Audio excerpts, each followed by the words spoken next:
Degree, engineering, PG పూర్తి చేసి కూడా ఉద్యోగాలు లేకుండా నిరాశగా ఉన్నారా? బ్యాంకు ఉద్యోగాలైతే బాగుంటాయి కానీ పోటీ పరీక్షల శిక్షణా సంస్థల్లో ఫీజు మీకు భారంగా అనిపిస్తుందా? అయితే ఆలస్యం ఎందుకు? మన వెనిగండ్ల ప్రక్కనే ఉన్న కౌండిన్యపురంలోని కౌండిన్య ఐఏఎస్ అకాడమీలో హైదరాబాద్ నుండి అత్యున్నతమైన ఫ్యాకల్టీతో ఆర్థిక భారం మోయలేని వారికి సేవాభావంతో లాభాపేక్ష లేకుండా కేవలం మంచి ఫ్యాకల్టీతో అతి తక్కువ ఫీజుతో నిర్వహించబడుతున్న మన ఐఏఎస్ అకాడమీలో చేరండి, చేర్పించండి, ఉద్యోగం సాధించండి. వివరాలకు doctor E V Narayana, retired principal, TGPS college, Guntur, founder and chairman cum managing trustee, Guntur, Andhra Pradesh. Cell number 9966112933.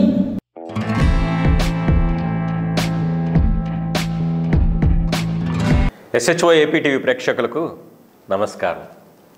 వాస్తు, ఈ వాస్తు అనేది చాలా పెద్ద సబ్జెక్టు. వాస్తవానికి దీని గురించి చాలా సందేహాలు, అపోహలు, అభద్రతా భావాలు కావచ్చు, ఇలాంటి ప్రజల్లో చాలా ఉన్నాయి. వాస్తు గురించి సలహాలు ఇచ్చేవాళ్ళు బోలెడెంత మంది ఎప్పటికప్పుడు వస్తున్నప్పటికీ నివృత్తిగైన సందేహాలు ఎన్నో అలాగే మిగులుతూనే ఉన్నాయి. ఈ వాస్తుని పూర్తిగా నమ్మేవాళ్ళు కొంతమంది అయితే, అసలు నమ్మనట్టుగా ఉండేవాళ్ళు మరికొంతమంది, అసలు ఏమాత్రం పట్టించుకునే వాళ్ళు అతి కొద్ది మంది ఉన్నారు. సో ఈ వాస్తు గురించి, లోటుపాట్ల గురించి లోతుగా మనతో విశ్లేషించేందుకున్నారు ప్రముఖ వాస్తు సిద్ధాంతి గారు నిష్టల సుబ్రహ్మణ్య శాస్త్రి గారు. ముందుగా వారిని స్వాగతిద్దాం. నమస్కారం సుబ్రహ్మణ్య శాస్త్రి గారు. SHO AP TV ప్రేక్షకులకి మీకు నమస్కారం. సో ఈ వాస్తు అనే అంశం ద్వారా మీతో ఓ ముఖాముఖి కార్యక్రమం నిర్వహించడం నాకు చాలా ఆనందం ఉంది గురుగారు. సో ముందుగా ఓ రకంగా మిమ్మల్ని, ఇది ధనుంజయ రెడ్డి అడిగినట్టుగా సార్, ఒక ప్రజల తరపున ప్రజల్లో ఉన్నటువంటి సందేహాలని లేదా అభద్రతా భావాలని లేదా అపోహలని తొలగించేందుకు మాత్రమే ఈ ముఖాముఖి కార్యక్రమం ఏర్పాటు చేయడం జరిగింది సార్. ఇది మరొకరి మనోభావాలని కించపరచడం లేదా మరొకరి ఇష్టాలని అగౌరవపరిచే ఉద్దేశం మాత్రం కాదు సార్. సో ముందుగా మిమ్మల్ని అడిగే ఫస్ట్ ప్రశ్న ఏంటంటే సార్, అసలు ఈ వాస్తు అనేది ఒక సాంప్రదాయమా, ఆచారమా, శాస్త్రమా, నమ్మకమా, భయమా, లేక వ్యాపారమా? మీరే తెలియజేయాలి సార్.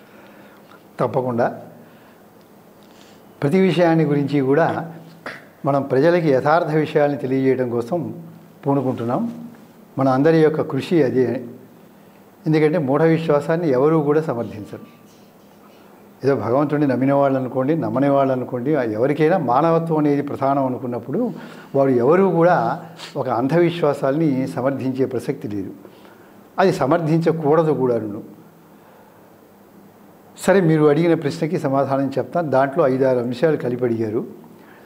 వాస్తు అనేది శాస్త్రమా, భయమా, నమ్మకమా, వ్యాపారమా అని రకరకాలుగా దాంట్లో షార్ట్ క్వశ్చన్స్ కొన్ని ఉన్నాయి. ఒక్కొక్క దానికి నేను చెప్పుకుంటూ వస్తాను సమాధానంగా. మొదటిది, వాస్తు అనేది ఒక శాస్త్రమా అంటే వాస్తు అనేది ఒక శాస్త్రమే. ఎలాగా అంటే మన భారతీయ సంప్రదాయంలో అనేక శాస్త్రాలు వచ్చినాయి. ఈ శాస్త్రాలన్నీ ఖచ్చితంగా ఉన్నాయి అని చెప్పి ఆధునికులు అందరూ అంగీకరించినవి. వాటిల్లో వ్యాకరణ శాస్త్రమని, తర్కశాస్త్రమని, వేదాంత శాస్త్రమని ఇలా రకరకాల శాస్త్రాలు చెప్పబడి ఉన్నాయి. అలాగే వాదించడానికి కూడా ఓ శాస్త్రం ఉంది మనకి, తర్కశాస్త్రం అనేది. వీటిని పరిశోధన చేసి ఇవన్నీ కరెక్ట్గానే ఉన్నాయి అని కూడా అందరూ అంగీకరించారు. వాటిల్లో ఒక భాగమే వాస్తుశాస్త్రం. అయితే ఇది శిల్పశాస్త్రంతో ముడిపడి ఉంటుంది. శిల్పము ప్లస్ వాస్తువు చాలా చోట్ల కలుస్తాయి, కొన్ని చోట్ల విడిగా వాస్తువు కూడా ఉంటుందన్నమాట. ఇది శిల్పశాస్త్రానికి అంగంగా, జ్యోతిష్ శాస్త్రంలో భాగంగా వచ్చింది కనుక శాస్త్రం అనే పద్ధతితోటి ఋషులు రాయటం జరిగింది. కనుక ఇది శాస్త్రమే. ఇక రెండో విషయం ఏంటంటే నమ్మకమా. నమ్మకమా అంటే శాస్త్రీయమైన అంశాలు ప్రజలకి తెలియనప్పుడు కానీ, లేకపోతే వాళ్ళు అవగాహన లేకుండానే పాటిస్తూ ఉన్నప్పుడు కానీ అది ఒక విశ్వాసంగా అయిపోతుంది, నమ్మకం అయిపోతూ ఉంటుంది. అయితే నమ్మకం వెనకాల కనుక సైన్స్ మనం నిరూపించినట్టయితే అది సైంటిఫిక్ థియరీ అవుతుంది. అది నిరూపించలేకపోతే కేవలం విశ్వాసం వరకు మాత్రమే పరిమితం అవుతూ ఉంటుంది. ఇది శాస్త్రం అవుతుంది. నమ్మకం అంటే సైంటిఫిక్గా తెలిసి నమ్మాలి. మనం ఏం నమ్మినప్పటికీ కూడా అది దాంట్లో ఉన్న నిజానిజాలు ఏంటో తెలుసుకుని మనం నమ్మాలి.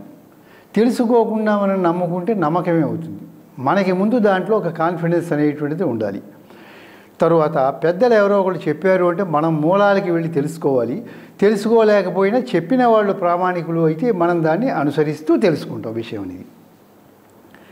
ఇక భయం అనేటువంటిది ఉంది. ఒక రకంగా చెప్పాలంటే ఈ విషయంలో మీతో నేను ఏకీభవిస్తున్న భయమే. సమాజంలో చాలామందికి ఏంటంటే వాస్తువు ప్రకారంగా కట్టకపోతే ఏమొచ్చి పడుతుందో, ఎప్పుడు ఏం జరుగుతుందో అనేటువంటి టెన్షన్ ఉంది. అంటే నాకు తెలిసి ఒక 40 సంవత్సరాల క్రితము ఏదో ఉండేది కానీ ఇంతగా పాపులారిటీకి చెందల వాస్తువు అనేది. ఈ 40 ఏళ్ళ బట్టి అంటే 1980 నుంచి సుమారుగా అనుకుందాం, మాకు కొంచెం 85 అనుకుందాం, అప్పటి నుంచి ఇది ప్రచారంలో బాగా వెలుగులోకి వచ్చింది. అంతకుముందు ఉన్నదే శాస్త్రము కానీ ప్రచారంలో లేదు. ఈ వచ్చిన తర్వాత ఎంత భయం వచ్చేసిందంటే ఏం జరిగినప్పటికీ కూడా జీవితంలో వాస్తువు వల్లనే జరుగుతుంది అని భయపడిపోతున్నాడు సామాన్య మానవుడు. అది సత్యం. ఒకళ్ళు అడుగుతారు, ఏమంటే ఇంటికి 4 వైపుల స్తంభాలు పెట్టుకున్నాం, సరే కట్టుకున్నాం, ఏదో ఇటీవల పరిస్థితులు సరిగా లేవండి, ఇటు ఈశాన్యంలో స్తంభం కట్టాం, దానివల్ల ఏమన్నా వచ్చిందా అని వెంటనే అక్కడికి వెళ్ళిపోయింది ఆలోచన. 4 వైపుల స్తంభాలు లేకుండా ఎలా కడతాం అసలు అది? అలా ఏంటంటే తర్వాత జ్యోతిష్ శాస్త్రంలో 3 అంశాలు ప్రధానంగా తీసుకుంటాం. ఒకటి జ్యోతిష్ శాస్త్రం అంటే లెక్కలకి సంబంధించింది, 2 ముహూర్త విభాగం మంచి చెడు, 3వది వాస్తు. దీంట్లో మనం పుట్టినప్పుడే మన యొక్క లైఫ్ అంతా డిజైన్ చేయబడి ఉంటుంది అనేది 80% అదే సత్యం. Whether it is good or bad, it cannot be changed. అది అట్లా రాసి ఉంటుంది, మంచో చెడు మన సిద్ధాంతం ప్రకారం. వాస్తు 10%, ముహూర్తం 10%. కానీ ఇప్పుడు లోకంలో ఏమైందంటే అసలు మొత్తం ప్రపంచంలో ఏం జరిగినా వాస్తువే.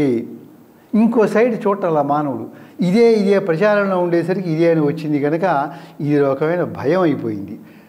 ఇక వ్యాపారమా అంటే కొన్ని విషయాలు మనం బహిరంగంగా చెప్పుకోలేము. అంటే ఎవరిని కించపరచాలని మనం కార్యక్రమం చేయటం లేదు, కానీ లోకంలో ఉన్న విషయాన్ని ఉన్నది అని చెప్పుకుంటున్నాం. ఏ ఒకరిని ఉద్దేశించి కాదు మనం చెప్తుంది. వ్యాపారమా అంటే వ్యాపారమే. ప్రపంచంలో మీరు ఏది చెప్పినా సరే దాన్ని వ్యాపారంగా మార్చుకోవచ్చు. దేవుని గురించి చెప్పాడు థియరీ అనేటువంటిది ఋషులు, దాన్ని వ్యాపారంగా మారుస్తున్నాం మనం. అలా ఏదైనా సరే ఏ సిద్ధాంతం చెప్పినా, ఇప్పుడు పదార్థాలు ఉన్నాయి కల్తీ లేనటువంటి, ఈ పేరుతో కూడా కల్తీలు చేసి అమ్మచ్చు, కల్తీ లేనివని చెప్పి అలాగే మనం వాదించుకుంటున్నాం. ఆ వాదాల్లో కల్తీ ఉండవచ్చు. కనుక వాస్తు అనేటువంటిది మార్చుకునే మనుషుల వలన ఏంటంటే వ్యాపారంగా కూడా అయింది. అంటే సామాన్యుడికి అందుబాటులో లేకుండా అయిపోయింది. ఒక ఇల్లు కట్టాలి అనుకునేసరికి వాడు భయపడిపోతాడు. ఇప్పుడు ఈ వాస్తు పండితుని ఎవరిని పిలవాలి, ఆయనకి ఎంత ఇవ్వాలి, దీనికి ఎంత ఖర్చు పెట్టుకోవాలి, ఒక రకమైన భయం అన్నమాట. డిమాండ్ అది ఇది అన్ని రంగాల్లోనూ జరుగుతూ ఉంటుంది. దీంట్లో కూడా కొంత ప్రవేశించింది, కానీ ఋషులు చెప్పింది అది కాదు. వెరీ గుడ్ సార్, చాలా చక్కగా ఒక్కొక్క అంశాన్ని సునిశ్చితంగా బాగా వివరించారు సార్. ఈ భయాలకు సంబంధించిన కొన్ని ప్రశ్నలు మీతో తర్వాత పంచుకుంటాను సార్. ఈలోగా సార్, వాస్తు అనేది చాలామంది చెప్తారు ఆరోగ్యాన్ని పెంపొందిస్తుందని చెప్తారు కదా సార్. వాస్తు అనేది శారీరక ఆరోగ్యాన్ని, మానసిక ఆరోగ్యాన్ని ఏ మేరకు పెంపొందిస్తుందని మీరు భావిస్తున్నారు సార్? అది శారీరక మానసిక ఆరోగ్యాన్ని ప్రభావితం చేస్తుంది. అయితే ఎంత పర్సంటేజ్ అంటే తక్కువ పర్సంటేజ్ మాత్రమే చేస్తుంది. ఓ 10%, 15% చేస్తుంది. ఎందుకంటే మనం చక్కగా గాలి వెలుతురు వచ్చేట్టుగా వెంటిలేషన్ ఏర్పాటు చేసుకుని అన్ని సౌకర్యాలతో ఏర్పాటు చేసుకుని ఇంట్లో మనం ఉంటున్నా, లేదు గాలి వెలుతురు లేకుండా మనం పాత గృహాలు చూస్తూ ఉంటాం చాలా, వాటికి గాలి వెలుతురు ఏమీ ఉండదు, కిటికీలు ఉండవు, అవి ఎలా పడితే అలా ఉంటాయి, వెంటిలేషన్స్ ఉండవు. అలాంటి ఇళ్లలో మనం ఎక్కడో నివసిస్తూ ఉన్నప్పటికీ కూడా మన యొక్క మెంటాలిటీలో కొంచెం తేడా అనేది కనిపిస్తుంది. అంటే అది అతి ప్రధానం కాకపోయినప్పటికీ స్వల్పంగా తేడా అనేది ఉంటుంది. చూడండి, వర్షాలు బాగా కుడుతున్నాయి, బయటికి కదలడానికి లేదు, వారం రోజులు అయిపోయింది, విడవటం లేదు. అప్పుడు మనం ఇంట్లోనే కూర్చున్నప్పుడు ఏమనిపిస్తుంటే ఒక్కొక్కసారి కొంచెం విసుగ్గా అనిపిస్తుంది మనకి.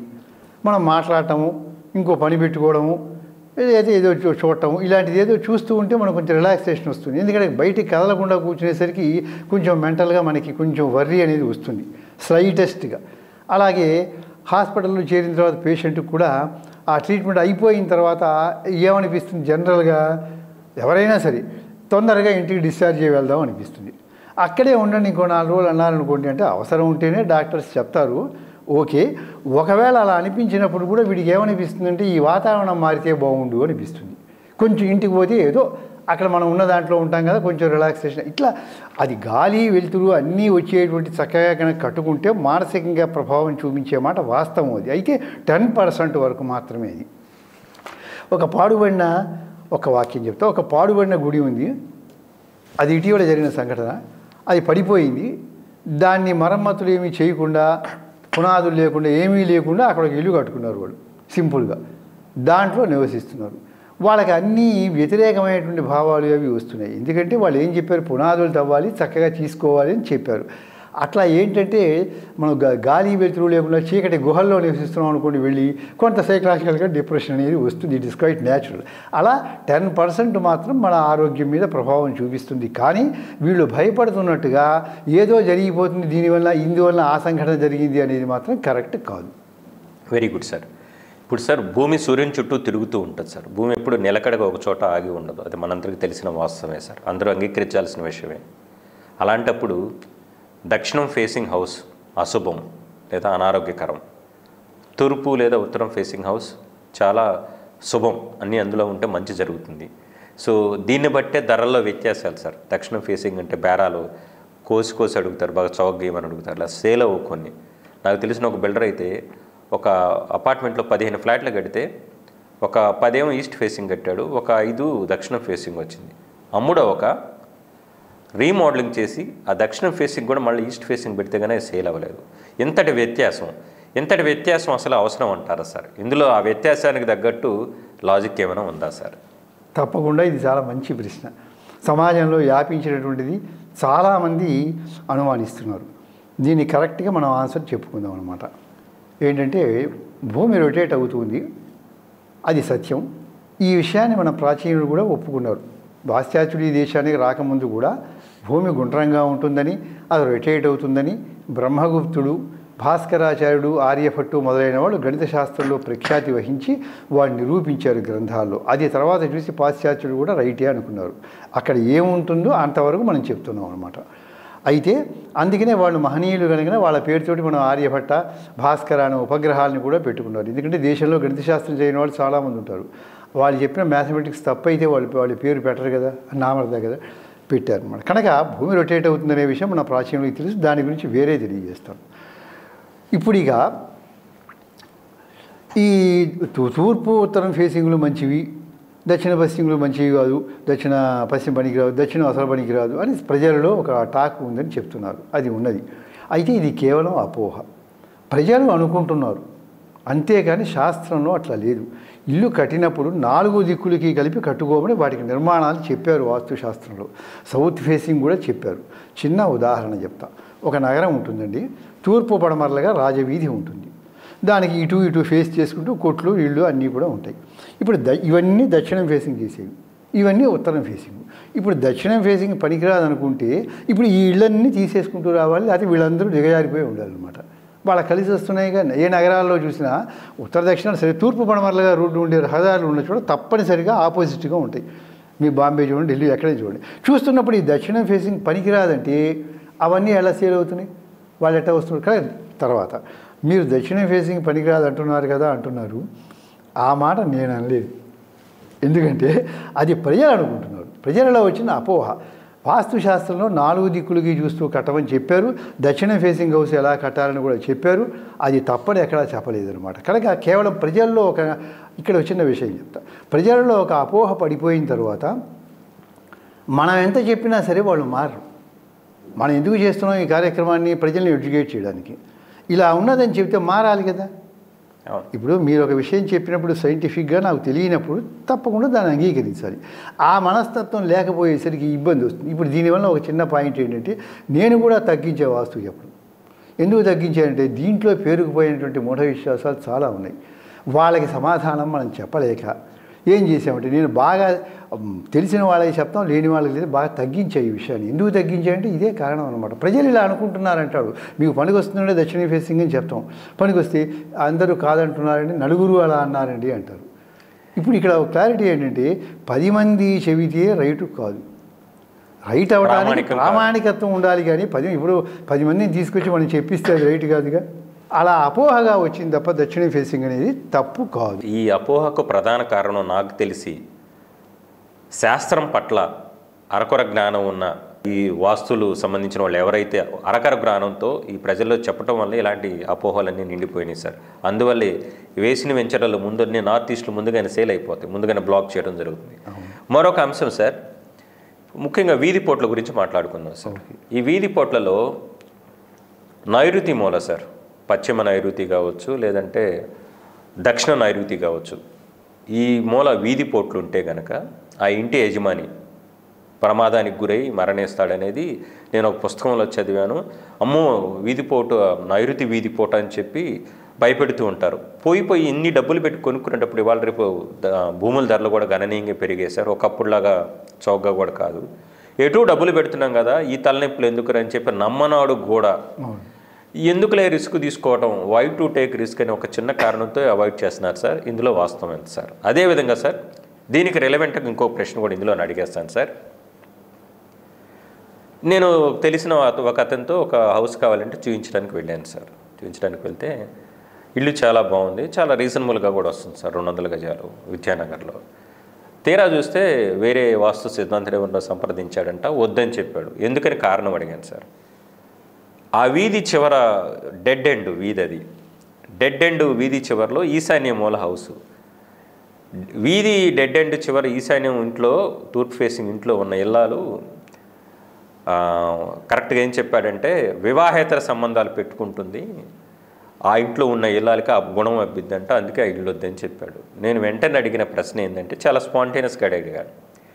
మరి నాకు తెలిసి మా ఊర్లో లేదా నాకు తెలిసిన వాళ్ళు ఇలా వివాహేతర సంబంధాలు పెట్టుకుని ఒకళ్ళిద్దరు వీధి చివరిలో కాదు వీధి మధ్యలోనే ఉన్నారేంటి, మరి దీనికి ఏ వాస్తాపలు అవుతుందని కొద్ది బిట్టి సెటైరిక్గానే అడిగాను సార్. ఒకరిద్దరు నాకు కనిపించిన వాళ్ళు ఉన్నారు ఏంటనేది. ఇది కూడా చాలా అపోహం సార్. ఈ రెండింటిని మీరు క్లారిఫై చేయగలరా సార్? తప్పకుండా. మొదటిది ఏంటంటే, వాస్తు శాస్త్రాన్ని 3 రకాలుగా డివైడ్ చేస్తాం. అది నేనే చేసుకున్నాను అన్నమాట. ఒకటి ఋషులు చెప్పినటువంటి వాస్తు, అది కాంప్లికేటెడ్గా ఉండదు, ఫెయిర్గా ఉంటుంది విషయం అంతా, భూమి పరీక్షించడం కానీ నిర్మాణం కానీ. తర్వాత పండితులు వీళ్ళు రాసింది ఏంటంటే వాళ్ళ గ్రంథాలను అనుసరించి రాసింది, అది కూడా కొంతవరకు ప్రామాణికమే. తర్వాత ఇంకొక వాస్తువు వచ్చింది, తర్వాత జ్యోతిర్వాస్తువు అని ఇంకోటి వచ్చింది. ఇలా 4గా చేసుకుంటాం. ఈ ఆధునికంగా వచ్చినటువంటి వాస్తువులో ఉండేటువంటి మార్పులు ఎవరైతే చెప్తున్నారో వాటి గురించి ప్రాచీనులకు ఎవరికీ తెలియదు. ఒక చిన్న ఉదాహరణ చెప్తాను నేను. ఒక మధ్యర కృష్ణమూర్తి శాస్త్రి గారిని రాజమండ్రిలో ఉండేవారు. ఆంధ్రదేశంలో గొప్ప విద్వాంసులైన పంచాంగాల గట్టి ఇచ్చి ఇప్పుడు లేరు వారు ప్రామాణికులు అనమాట. భారత ప్రభుత్వం కూడా సత్కరించింది. సో వారు ఒకసారి యూనివర్సిటీలో ఉపన్యాసం చెప్తూ ఉండగా వాస్తువులో చెప్పిన అంశాన్ని మీకు నేను తెలియజేస్తాను. ఈ ఆధునికంగా వచ్చినటువంటి వాస్తువులో చెప్పినటువంటి విషయాలు మేము అక్కడ వినలేదు, మాకు తెలియదు అన్నాడు ఆయన. అసలు మేము వినలేదు, ఇవి ఎక్కడొస్తుంది. మనం ఇక్కడ అడగవలసింది ఏంటంటే, అంటే మీరు చెప్పినట్టుగా పూర్తి పరిజ్ఞానం లేకుండా ఉండటం అనేది ఒకటి ఉన్నది. వీళ్ళు ప్రతి వాళ్ళు రిలవెంట్గా ఉండే సబ్జెక్ట్ చూడకుండా అంతవరకు మాత్రమే. పైగా వీళ్ళు చెప్పి ఒక వాస్తువు నేర్చుకోవాలంటే ఒక వ్యక్తి చాలా ఇబ్బందులు. ఎందుకంటే మనం చెప్పిన ప్రతిదానికి 2 అంశాలు చూడాలి. ఎక్కడ ఉన్నది, ఏ గ్రంథంలో ఉంది, ఒకటి అది రైటా తప్ప, ఈ 2 అది రైటా తప్ప తర్వాత ఆలోచిద్దాం. ముందు మనం చెప్పిన ప్రతి మాట ఏ గ్రంథంలో ఉంది అని చెప్పాలి కదా, రిఫరెన్స్ ఇవ్వాలి కదా. ఈ చెప్పినటువంటి వాటికి ఎక్కడా కూడా వీళ్ళు ఎవరు రిఫరెన్స్ చూపించరు. ఫలానా గ్రంథంలో ఉంది, అసలు ఏమేం గ్రంథాలు ఉన్నాయి ప్రామాణికంగా సంస్కృతంలో, వాటి పేర్లు చెప్పాలి. ఆ పేర్లు తెలియదు కనుక ఏమైపోతుంది, మీరు చెప్పారు బాగానే ఉంది, మీకు కాదంటల్లా, ఎక్కడ ఉన్నది అని అడుగుతున్నాం గ్రంథం రిఫరెన్స్. అయితే సామాన్యుడు వచ్చి వాళ్ళ దగ్గరికి వచ్చి ఎక్కడ ఉందండి అని అడగలేడు. ఒక డాక్టర్నో లాయర్నో వచ్చి వాళ్ళ దగ్గరికి వచ్చిన తర్వాత ఎక్కడ ఉందండి అని అడిగితే మాట్లాడే స్పేస్ ఇవ్వరు. ఒకటి అంత సహృదయంగా వీళ్ళు కరెక్ట్గా అడగలేరు, అడగకపోయినా వాళ్ళకి చిరాకు వస్తుంది. ఒకవేళ వీళ్ళు అడిగినా సహృదయంతో క్లారిఫై చేసేటువంటి మనస్తత్వం కూడా వాళ్ళకి ఉండాలన్నమాట. కనుక ఈ ఆధునికంగా చెప్పేటువంటి వాటికి మూల గ్రంథాల్లో ప్రమాణములు లేవు. వీళ్ళు ఏం చెప్తారు, ఫలానా తెలుగు పుస్తకంలో ఉందని చెప్తారు, ఆయన ఏం చెప్తాడు, ఇంకో పుస్తకం ఉంటాడు, అది తెలుగు పుస్తకం. ఇలా వీళ్ళు ఒక దాంట్లో ఉంది ఒకదాన్ని చెప్పడం తప్ప మూలంలో ఫలానా పురాణంలో ఉంది ఫలానా గ్రంథంలో ఉందని చెప్తే కొంతవరకు తీసుకుంటాం, దాని గురించి చర్చిస్తాం తర్వాత. అది ఒకటి. ఇకపోతే ఆ ఇంట్లో అక్కడ వీధి చివరిలో ఉన్నట్టయితే వాళ్ళకి వస్తుంది అనేది, అది అంత కరెక్ట్ కాదు. నేను దాన్ని సపోర్ట్ చేయలేను. నేను మీరు అడిగిన ప్రశ్నని సపోర్ట్ చేస్తాను ఆ అభిప్రాయాన్ని. ఎందుకంటే మానవుడి తన క్యారెక్టర్ని బిల్డప్ చేసుకోవడం తన చేతిలో ఉంటుంది. Exactly sir. ఒక్క చిన్న ఉదాహరణ, ఇద్దరు శిశువుల్ని తీసుకొచ్చి మనకు సినిమాలో కూడా చూపిస్తాడు. ఇద్దరు శిశువుల్ని తీసుకొచ్చి ఒకడేమో నీతి నిజాయితీగా ఉండేవాళ్ళు ఇంటికి పంపిస్తాడు మార్చేసి, ఒకడేమో నేరాలు చేసే ప్రవృత్తి పంపిస్తాడు. తర్వాత వాళ్ళిద్దరి ప్రవృత్తి చూస్తే అక్కడ వాతావరణం ప్రకారం వాడికి, ఇక్కడ వాతావరణం ప్రకారం వీడికి వచ్చేసిన మంచి నేర ప్రవృత్తి చేసిన వాడిని కూడా అక్కడ పెంచేసరికి ఆ చుట్టూ వాతావరణం ఉండేసరికి చాలా పొలైట్గా ఉండటం, జెంటిల్గా ఉండటం, మంచి లక్షణాలు వచ్చేసినాయి. వీడికి అలవాటుగా ఈ లక్షణాలు వచ్చేసినాయి. కనుక వాడు మానవుడు తన బుద్ధిలోనే ఉంటుంది మంచి చెడు. మనం ధర్మంగా ఉండాలని స్టాండర్డ్ చేసుకోవడం ఒకటి, ధర్మాన్ని మనం పాటించడం, పక్కన ఉన్నవాళ్ళు మనని ప్రోత్సహించడం వల్ల మానవుడు తన క్యారెక్టర్ని బిల్డప్ చేసుకుంటాడు తప్ప ఒకచోట ఉన్నందువల్ల బుద్ధి అంతా మారిపోయి అలా అయిపోవడం అనేటువంటి దాన్ని ఒక మంచి ధర్మంగా ఉండే మనిషి సజ్జనుడు ఎవడో పొలైట్ మ్యాన్ ఉంటాడు, వాడిని తీసుకొచ్చి అక్కడ కూర్చోబెట్టి నా సంవత్సరం పాటు ఉంటాడు, వాడి బుద్ధి ఏం మారుతుంది? మారదు. కనుక అది అంత కరెక్ట్ కాదు. తర్వాత ఈ వీధి పోట్లు దీని గురించి కూడా మన ప్రాచీన గ్రంథాల్లో పూర్తిగా కనిపించవు మనకన్నీ. ఇలాంటి కనిపించని విషయాలు చాలా ఉంటాయి. వీటి మీద పండితులు రీసెర్చ్ చేసి వ్యాసాలు రాశారు. దీని మీద చాలా జరిగినాయి అనమాట, చర్చలు అవి కూడా జరిగినాయి అనమాట. అవన్నీ నేను తర్వాత తెలియజేస్తాను. నేను విన్నాను సార్, బ్రిటన్ లాంటి కంట్రీస్లో ఈ వంపులు తిరిగిన రోడ్లు ఎక్కువ కనిపిస్తాయి. ఎందుకంటే ప్రమాదాలను అరికట్టడానికి అదొక నివారణ చర్యగా వాళ్ళు అక్కడ చేపట్టారని. అలాంటి స్ట్రక్చరే మన ఎస్విఎన్ కాలనీలో కూడా ఆ లేఅవుట్ కూడా అదే విధంగా ఉంటుందని ఎవరు అంటే విన్నారు సార్. బహుశా దాని వెనక సైంటిఫిక్గా అలా ఉండటం కూడా మంచిదేమో సార్, ప్రమాదాలను అరికట్టేందుకు. స్ట్రైట్ లైన్ ఉండటం బదులు కర్వ్స్లో ఉంటే వాహనాల వేగాన్ని నియంత్రించగలమనే ఒక ఉద్దేశం కూడా అయి ఉండవచ్చు సార్ దాని వెనక. మరొక ప్రశ్న గురువుగారు, 3 ముళ్ల బంధంతో 7 అడుగులతో మొదలైన భార్యాభర్తలు అన్యోన్యంగా ఉండాలంటే కనుక వారిద్దరి మధ్య ఉండాల్సింది నమ్మకం, ఇరువురి మధ్య చిగురించాల్సింది ప్రేమ సార్. అలాంటిది పోయి భార్యాభర్తల మధ్య మనస్పర్ధల్ని వాస్తుతో ముడిపట్టి భయపెట్టే సంఘటనలను, సందర్భాలను, వ్యక్తులను చాలామందిని చూస్తున్నాం సార్. ఇది ఏ మేరకు వాస్తవం సార్? ఇక్కడ 2 ప్రశ్నలకి కలిపి సమాధానం చెప్తాను నేను. మొదటిది ఏంటంటే, మరి ఇతర దేశాల్లో ఉన్నవాళ్ళు ఎవరు కూడా వాస్తువుని ఎవరు పాటించడం లేదు, మరి వాళ్ళందరూ కూడా ఆనందంగా ఉన్నారు కదా అని. కరెక్టే. అయితే వాళ్ళందరూ ఆనందంగా ఉన్నారు అని మనం హామీ ఇవ్వలేము, మనం అనుకోలేం కదా. ఆనందంగా ఉన్నవాళ్ళు ఉంటారు, బాధలు పడుతున్న వాళ్ళు కూడా అక్కడ ఉంటారు, మనకి తెలియదుగా అక్కడ వాతావరణం అనేది ఒకటి. రెండోది ఏంటంటే, ఈ వాస్తుశాస్త్రం అనేది మన భారతీయ కళల ప్రకారం వచ్చింది భారతదేశంలో. ఇక్కడ ఉండేటువంటి భౌగోళికమైన స్ట్రక్చర్ని ఆధారంగా చేసుకుని గృహ నిర్మాణం చేయాలి అని చేశారు. రాజభవనాలు కట్టారు, అంతస్తులు కట్టారు, మహానగరాలు కూడా టౌన్ ప్లానింగ్ ఇలా చేయాలి అని కట్టారు. అన్ని నగరాల్లోకి బెస్ట్గా ఉండే నగరం ఏంటంటే, నేను చెప్తున్నా for your kind information, Lanka నగరం చాలా అద్భుతంగా అందంగా ఉంటుందని ప్రతీది. రావణాసుడు నిర్మించిన లంకా నగరం చాలా అద్భుతంగా ఉంటుందన్నమాట. అన్ని నగరాల కంటే బెస్ట్ అనేటువంటిది శాస్త్రాల్లోనే ఉందన్నమాట, అలా కట్టారని. అలాగే ద్వారకా నగరం యొక్క చిత్రాలు అవి కూడా చాలా విశాలమైన వీధులతోటి, ఫౌంటైన్స్ తోటి ఉన్నాయి. అది ఇక్కడ వాతావరణానికి అనుకూలంగా ఉండి వాళ్ళు వాస్తుశాస్త్రాన్ని చెప్పారు.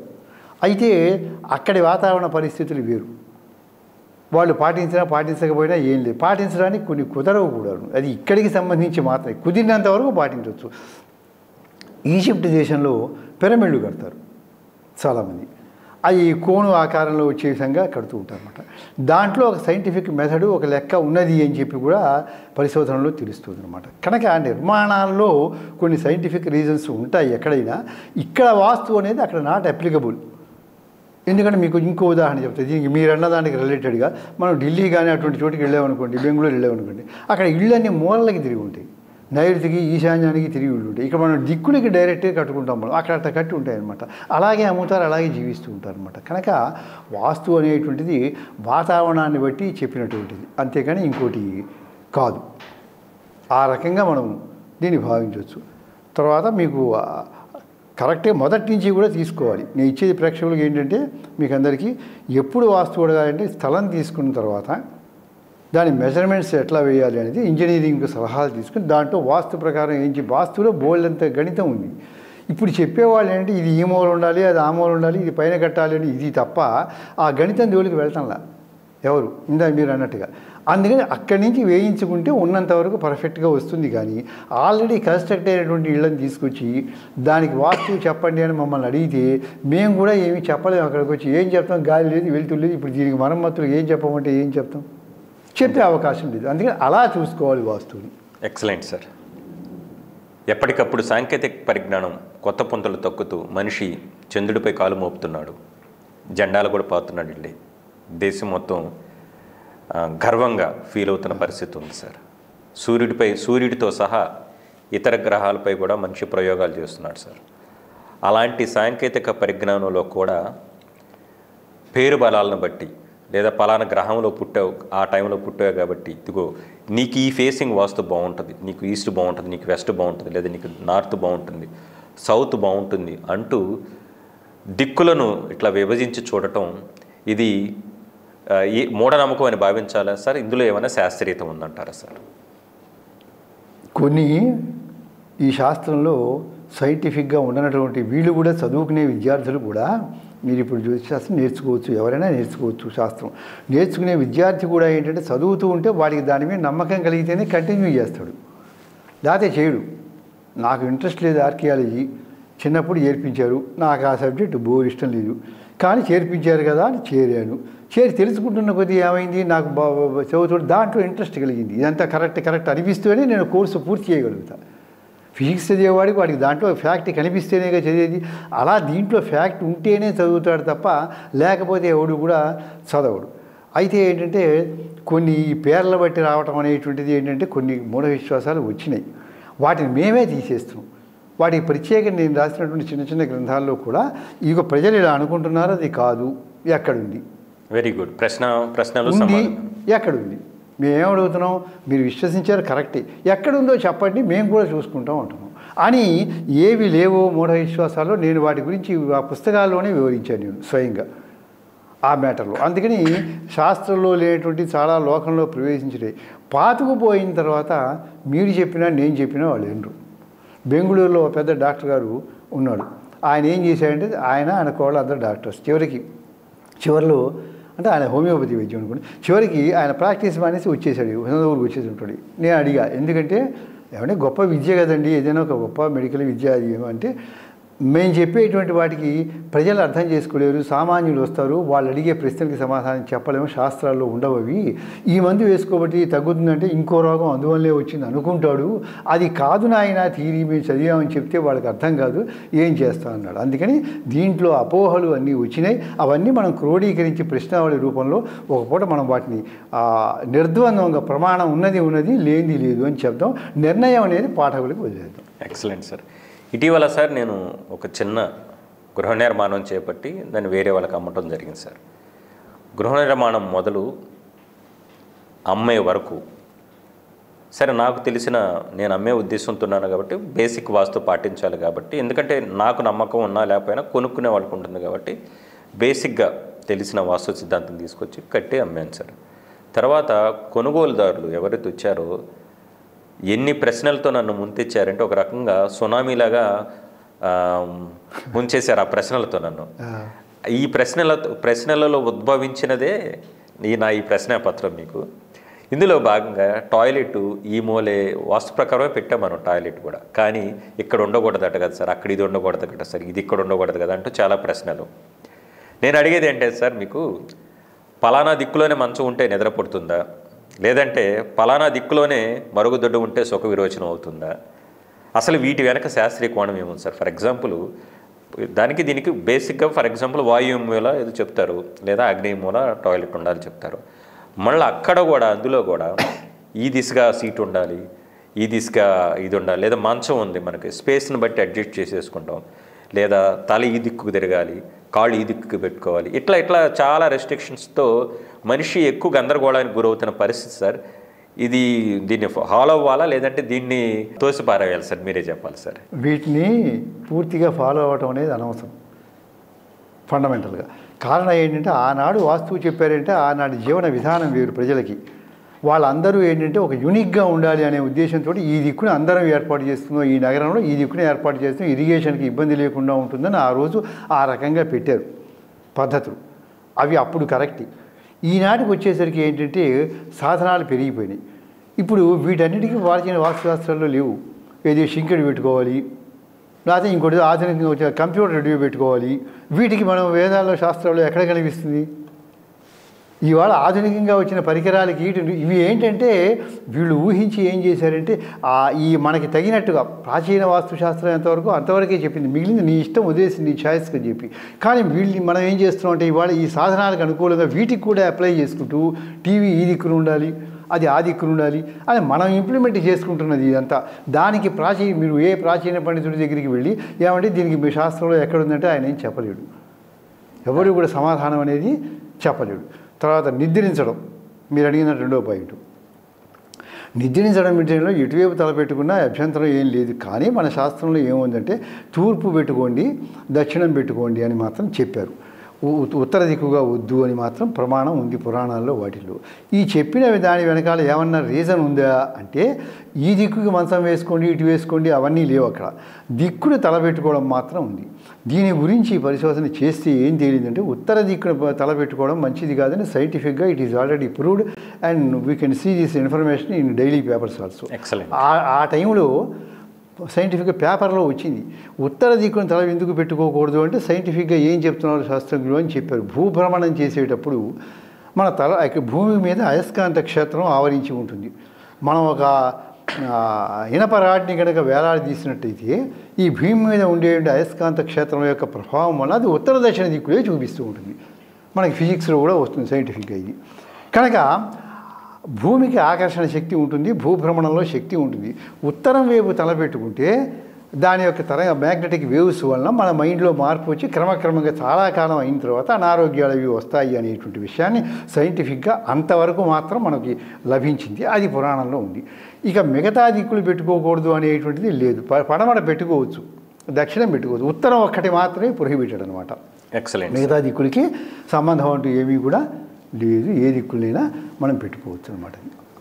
మాటల మధ్యలో మీరు ఇంతకుముందు ప్రస్తావించి ఉన్నారు సార్, ఇతర దేశాలలో లేదా ఇతర మతాలలో వాస్తు ఆచరించరు కదా, వాళ్ళంతా ఆనందంగా లేరా, వాళ్ళంతా ఆరోగ్యంగా లేరా అని మీరు అన్నారు. అద్భుతమైన వివరణ సార్ అది.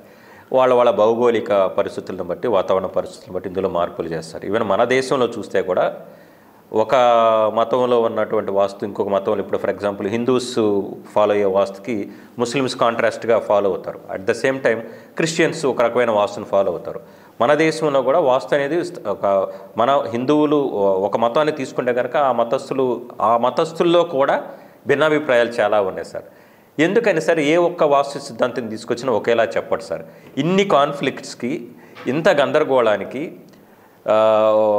ఏంటి కారణం ఏమంటారు సార్? ఇప్పుడు నేను సుబ్రహ్మణ్య శాస్త్రి గారిని తీసుకొచ్చాను. నాకు సుబ్రహ్మణ్య శాస్త్రి గారు అంటే బాగా నమ్మకం. వారు చెప్పి వెళ్తారు సార్. ఇంట్లో వాళ్ళు ఇతరత్ర లేదా ఇంటికి ఎవరైనా ఇంకొక వాస్తు సిద్ధాంతం ఏదో పని మీద వచ్చినప్పుడు ఆయన కొన్ని సవరణలు చెప్తాడు. ఆ సవరణలు మీరు చెప్పిన దానికి పూర్తిగా విరుద్ధంగా ఉంటాయి. ఈ గందరగోళానికి లేదా ఈ ఏకాభిప్రాయం కుదరకపోవడానికి ప్రధాన కారణాలు ఏమై ఉంటాయి సార్? దీన్ని అధిగమించే మార్గాలు ఏమిటి సార్? బాగుంది ప్రశ్న, చాలా చక్కగా ఉంది. ఎందుకంటే సమాజానికి చాలా అవసరమైనటువంటి, ఎందుకంటే సామాన్య మానవుడు చాలా కన్ఫ్యూజ్ అవుతున్నాడు. మామూలు కన్ఫ్యూజింగ్ కాదు, ఆ మెంటల్గా వర్రీ అవుతున్నాడు, భయపడుతున్నాడు, టెన్షను. ఈ పక్క వాళ్ళు వస్తారు చెప్తారు. ఇది ఏంటంటే వాస్తుశాస్త్రం అనేది భారతీయ వాంగ్మయంలో వచ్చింది, శిల్పశాస్త్రంతో ముడిపడి ఉంటుంది, అంతవరకు ఓకే అనేది.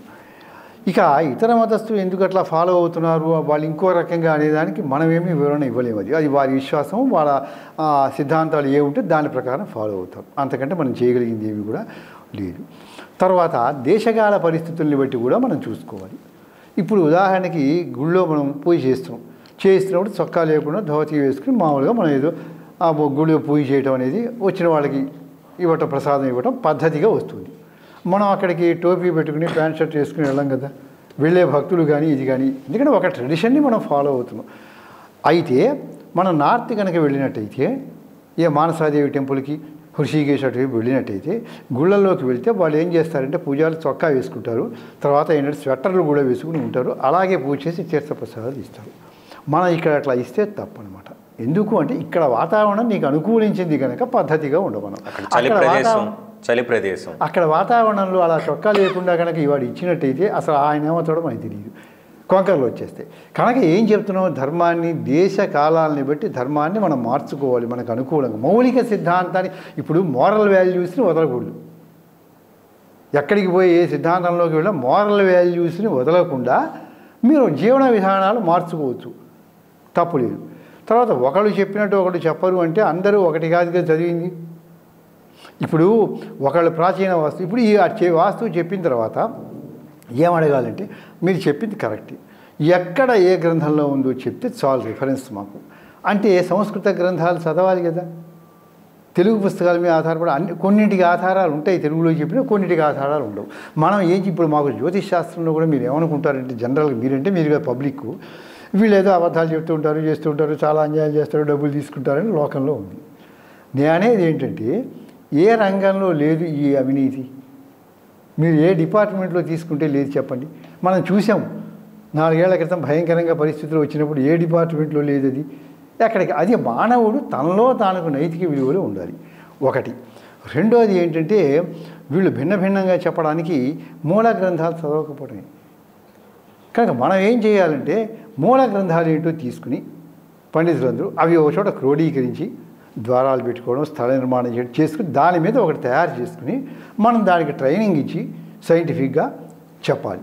అందుకే మీకు పొట్టి శ్రీరాముడు తెలుగు విశ్వవిద్యాలయంలో వాస్తు శాస్త్రంలో ఒక డిప్లొమా ఉంది, జ్యోతిర్వాస్తు అని. దాంట్లో కరెక్ట్గా ఉండేటువంటి వాస్తు ప్రాచీనులు చెప్పింది, ఈ మూఢనమ్మకాలు విశ్వాసాలు కాకుండా ప్లస్ ఇంజనీర్లు చెప్పేటువంటిది, రెంటిని కలిపి మనకి సబ్జెక్ట్లో వాళ్ళు ఇంట్రడ్యూస్ చేస్తున్నారు. ఎక్సలెంట్. అది చాలా మంచి పద్ధతి. ఒకప్పుడు ఏంటంటే ఒక రూల్ కూడా పెట్టారు మాకు జ్యోతిశాస్త్రంలో. ఏం చెప్తారంటే సత్యం చెప్పు అని ఉంటుందండి శాస్త్రాలు. ఏ శాస్త్రం అయినా మీరు వైద్యుడు కావచ్చు, లాయర్ కావచ్చు, పండితుడు కావచ్చు, ఎవరైనా కావచ్చు, ఏ చేసినా సత్యం చెప్పు అని ఉంటుంది. అసతోమా సద్గమయ, చీకటి నుంచి మనం వెలుగులోకి తీసుకెళ్ళు అని చెప్తుంది. అయితే వీళ్ళు సత్యం చెప్తున్నారా అంటే లోకం అంతా అట్లాగే అయిపోయింది. కానీ ఈ శాస్త్రంలో ఏం రాసిందో చూడాలి మనం, చెప్పేవాళ్ళని కాదు. మాకు ఒక డిగ్రీ తీసుకుని బయటకు వచ్చిన తర్వాత కాన్వకేషన్లో బోల్డ్ విషయాలు చెప్తారు, నువ్వు నిజాయితీగా ఉండాలి, సమాజానికి ఉపయోగపడాలని ఎంతో ఇన్స్పైర్ అవుతూ ఆ పెద్దలు చెప్తారు. కానీ మనం వాళ్ళని పాటించే వాళ్ళు పాటిస్తున్నారు, లేని వాళ్ళు లేదు. శాస్త్రంలో ఏముందంటే సత్యం చెప్పమని ఉంది జ్యోతిషాస్త్రం, అసత్యాలు చెప్పమని ప్రచారాలు చేయమని లేదు, శాస్త్రంలో లేదు ఆ విషయం. అది ఏంటంటే మానవుల్లో ఏర్పడిన దోషం. అందుకని తప్పనిసరిగా యథార్థ విషయాన్ని మనం ప్రజలకి తెలియజేయాలి, వాళ్ళని మౌల్డ్ చేయాలి. Excellent sir. వాస్తుకు సంబంధించిన పలు అపోహలు, పలు మూఢనమ్మకాలు, పలు మూఢ విశ్వాసాలను సునిశ్చితంగా స్మృశిస్తూ ప్రజలు వేటిని స్వీకరించాలి, వేటిని అంగీకరించాలి, వేటిని అనుసరించాలి, తద్వారా వాళ్ళకి వ్యయ ప్రయాసాలు తగ్గి మెరుగైన శారీరక మానసిక ఆరోగ్యాన్ని ఎలా పెంపొందించుకోవాలి, ఇలాంటి సంక్లిష్టమైన అంశాలను చాలా అర్థమయ్యే రీతిలో చాలా అతి తక్కువ సమయంలో ఎంత చక్కగా వివరించినందుకు గాను మీకు ప్రత్యేకంగా ధన్యవాదాలు గురుగారు. అందరికీ ధన్యవాదాలు. ఎందుకంటే ఈ విషయాలు మీరు ప్రవోక్ చేసి నా చేత చెప్పించి ప్రజలకి అందించినందుకు మీకు, చూస్తున్న ప్రేక్షకులకి, SHOAPT వాళ్ళకి అందరికీ ధన్యవాదాలు.